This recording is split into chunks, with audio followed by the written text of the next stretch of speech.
கடந்த வாரம் வெளியான விஸ்வநாத் அண்ட் சன்ஸ் படத்தை இங்க பல பேர் பார்த்துருப்பீங்க. அப்படி பார்க்கலனாலும் பரவாயில்ல, விடுங்க. உங்க வீட்டில் பெண் குழந்தைங்க இருக்காங்களா? அப்போ இந்த வீடியோவை முழுசா பாருங்க. நான் என்ன சொல்ல வரேன் அப்படிங்கிறது உங்களுக்கு தெளிவா புரியும். பொதுவா எல்லா படத்துக்குமே ஒரு கரு அப்படின்னு ஒன்று இருக்கும். தமிழ் படங்கள் இப்ப நிறைய மசாலா படங்களா வர்றதுனால அந்த கரு வழக்கம் போல ஹீரோ வில்லன் சண்டையிலேயே முடிஞ்சிரும். ஆனா ஒரு சில கதைக்கு முக்கியத்துவம் தர்ற படங்களோட கரு தான் சமுதாயத்துல மிகப்பெரிய தாக்கத்தை கொடுத்துரும். விஸ்வநாத் அண்ட் சன்ஸ் படம் அப்படி என்ன தாக்கத்தை கொடுத்துருக்கு அப்படின்னு பார்க்கும்போது ரொம்பவே மோசமான தாக்கத்தை தான் கொடுத்துருக்கு.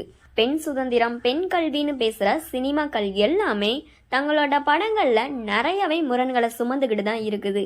உதாரணத்துக்கு சொல்லணும் அப்படின்னா, பெண் கல்வியை பத்தி பேசிட்டு அதே படத்துல ஒரு ஐட்டம் சாங்க வச்சிருப்பாங்க. பெண் விடுதலைன்னு பேசிட்டு அதே படத்துல ஹீரோயினி பொறுப்பில்லாதவனை காதலிக்கிற மாதிரி காட்டியிருப்பாங்க. இப்படி ஏகப்பட்ட முரண்களோட தான் இன்னும் சினிமா களம் பயணிச்சுக்கிட்டு இருக்கு. அதுக்கு இந்த படமும் விதிவிலக்கு இல்லை. இந்த கதையில பொதுவா என்ன இருக்கு அப்படிங்கிறத பார்ப்போம். இந்த கதையில ஹீரோ கல்யாணமே பண்ணிக்க மாட்டேன்னு உறுதியா இருப்பாரு.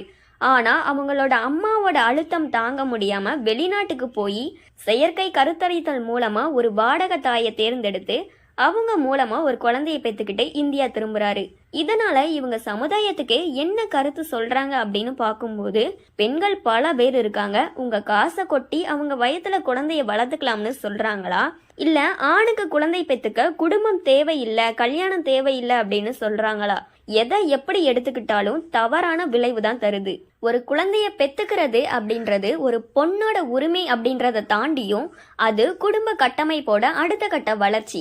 அந்த வளர்ச்சியில பெண்ணோட முக்கியத்துவம் அப்படிங்கிறது அவளோட கடைசி காலம் வரைக்கும் தொடரணும். அம்மாவாகவும் சித்தியாகவும் அத்தையாகவும் பாட்டியாகவும் அடுத்த தலைமுறைக்கு அந்த உறவை கடத்துறது ஒரு பெண் தான்.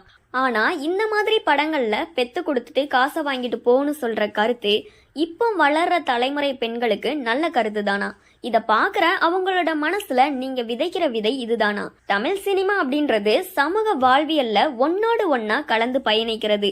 அதுல ஆக்கப்பூர்வமான விதைய தூவி வளர்க்கலனாலும் பரவாயில்ல. இந்த மாதிரி குப்பைய கொட்டி சமுதாயத்தை குப்பை மேடா ஆக்காம இருந்தாலே போதும். இந்த படத்தை பத்தி பல பேருக்கும் பல கருத்து இருக்கலாம். இந்த வீடியோ பாக்குறவங்களுக்கு இந்த படத்தை பத்தி நீங்க என்ன நினைக்கிறீங்க அப்படிங்கறத கமெண்ட்ல சொல்லுங்க.